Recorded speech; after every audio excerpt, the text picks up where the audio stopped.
Banswara news Rajasthan एवं भौर नायक साप्ताहिक अखबार बांसवाड़ा के ब्यूरो चीफ सईद मिर्जा हिंदुस्तानी की रिपोर्ट। बेदम हुए बीमार दवा क्यों नहीं देते? बेदम हुए बीमार दवा क्यों नहीं देते? तुम अच्छे बसिया हो शिफा क्यों नहीं देते? मिट जाएगी मखलूक तो इंसाफ करोगे, मुंसिफ हो तो हश्र उठा क्यों नहीं देते?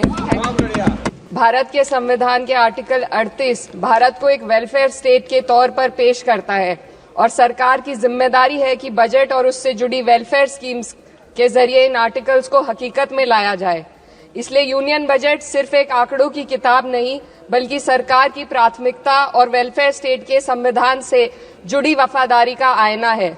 सरकार की जिम्मेदारी है कि इकोनॉमिक पॉलिसीज जिनमें बजट भी शामिल है ऐसी बनाए जाए जो गैर बराबरी को कम कर सके और सबसे ज्यादा गरीब वर्ग को सहारा दे।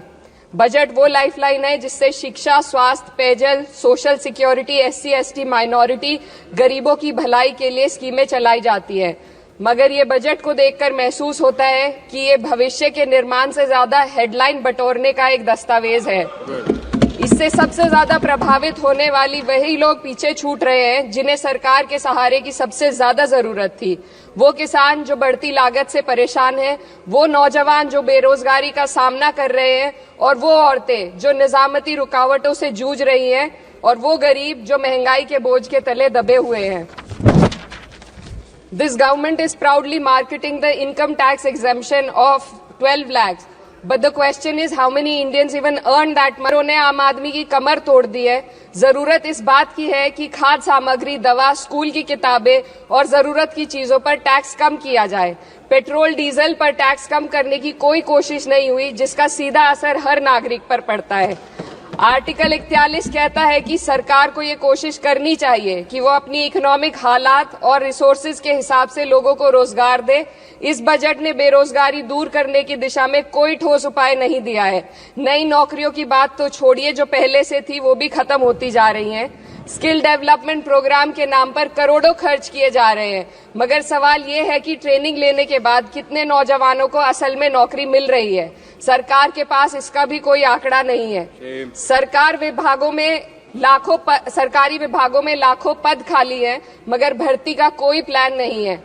आर्टिकल 45 जिसके द्वारा सरकार की जिम्मेदारी है कि हर बच्चे को 6 साल की उम्र तक फ्री और जरूरी तालीम मिले ताकि उनका बुनियादी तालीमी डेवलपमेंट सही से हो सके, जिसको संसद ने शिक्षा का अधिकार अधिनियम बनाकर और भी मजबूती दी थी, परंतु इसकी जमीनी हालत क्या है वो किसी से छुपी नहीं है। नगरीय क्षेत्रों में सरकारी स्कूलों में शिक्षक न होने की वजह से स्कूल बंद हो रहे हैं तथा दूरस्थ ग्रामीण क्षेत्र के स्कूलों में टीचर ही नहीं पहुंच पा रहे हैं।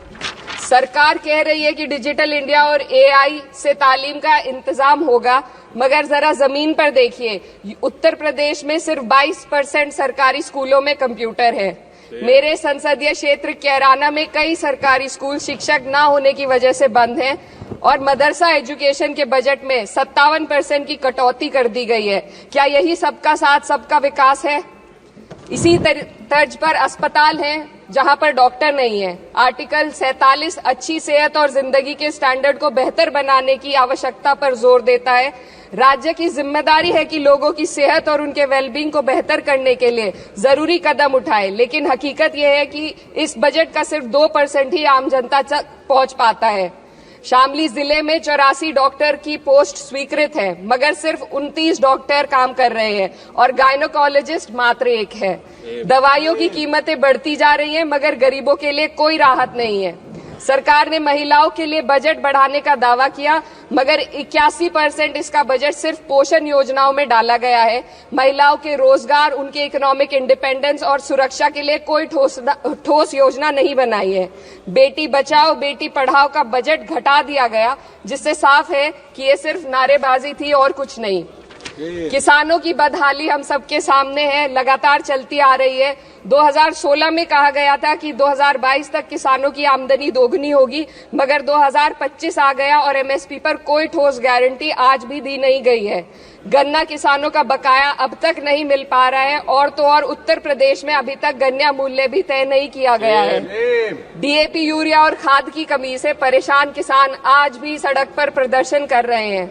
मजदूरों के लिए जो सबसे बड़ी योजना मनरेगा थी, सरकार कहती है कि मनरेगा ग्रामीण भारत की रीढ़ है, मगर बजट में कोई भी बढ़ोतरी नहीं मिलना बहुत शर्मसार है।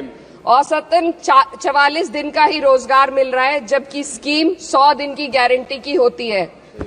भारतीय रेलवे देश के लोगों की जीवन रेखा है और इसी से यहाँ के लोगों की आर्थिक एवं सामाजिक जिंदगी चल रही है। देश के हर हिस्से को रेल कनेक्टिविटी से जोड़े जाना सरकार की कल्याणकारी नीति का हिस्सा है।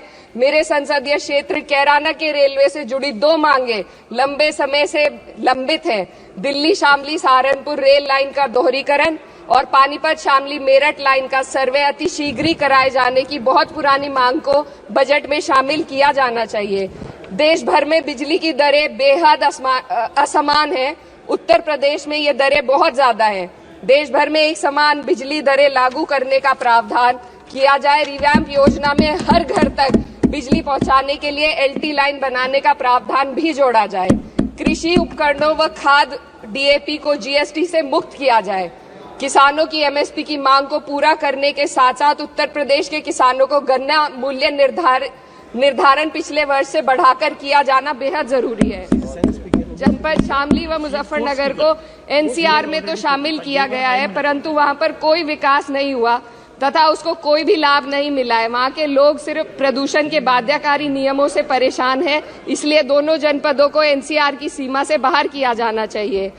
मेरे संसदीय क्षेत्र में मैं कुछ चीजें बजट स्पीच में ऐड करना चाहती हूँ। एक, ट्रॉमा सेंटर और जिला अस्पताल के अपग्रेडेशन की भी मांग है। जनपद शामली और सहारनपुर में एक महिला डिग्री कॉलेज खोला जाए। कैराना में सर जस्ट कंक्लूडिंग यमुना नदी के घाट पर सौंदर्य कार्य का भी कार्य जोड़ा जाए। जनपद शामली में टेक्सटाइल पार्क की स्थापना की जाए और जो संसद निधि है सांसदों को केवल 5 करोड़ रुपए दिए जाते हैं और एमएलए उत्तर प्रदेश के एमएलए को भी 5 करोड़ दिए जाते हैं। हमारी मांग है या तो इसे बढ़ाकर 25 करोड़ किया जाए या फिर सिरे से खारिज किया जाए। Sir just one The union budget was an opportunity to address the pressing. Sir, just 1 minute. Please, 2 more speakers are in your party. Sir, just concluding. Pressing concern of India's citizen, rising unemployment, soaring inflation, crumbling public services, and deepening rural distress. Yet, instead of offering real solution, the government has focused on optics and half measures. While tax relief for the middle class is welcome, it does nothing for the millions who earn too little to benefit from it. Education को मैं 2 पंक्तियों में आपके सामने रखना चाहूंगी। बेदम हुए बीमार दवा क्यों नहीं देते? बेदम हुए बीमार दवा क्यों नहीं देते? तुम अच्छे मसीहा हो, शिफा क्यों नहीं देते? मिट जाएगी मखलूक तो इंसाफ करोगे, मुंसिफ हो तो हश्र उठा क्यों नहीं देते? जी हाँ, बांसवाड़ा की खबरें हमारे साप्ताहिक समाचार पर अनुकूल कुछ चेंजिंग आता रहता है। हम बात पत्र BN भोर नायक साप्ताहिक समाचार अखबार में भी प्रकाशित होगी। देश हित जनहित में राज और समाज का साप्ताहिक दर्पण संपादक प्रकाशक शहजाद खान, बांसवाड़ा संपादक एवं ब्यूरो चीफ सईद मिर्जा की कलम से। बांसवाड़ा न्यूज चैनल को सब्सक्राइब कर लाइक और शेयर भी करते रहें। साथ ही जब आप न्यूज देख रहे होते हैं तो न्यूज के बीच में जो विज्ञापन आते हैं कृपया उन विज्ञापनों को स्किप ना करें।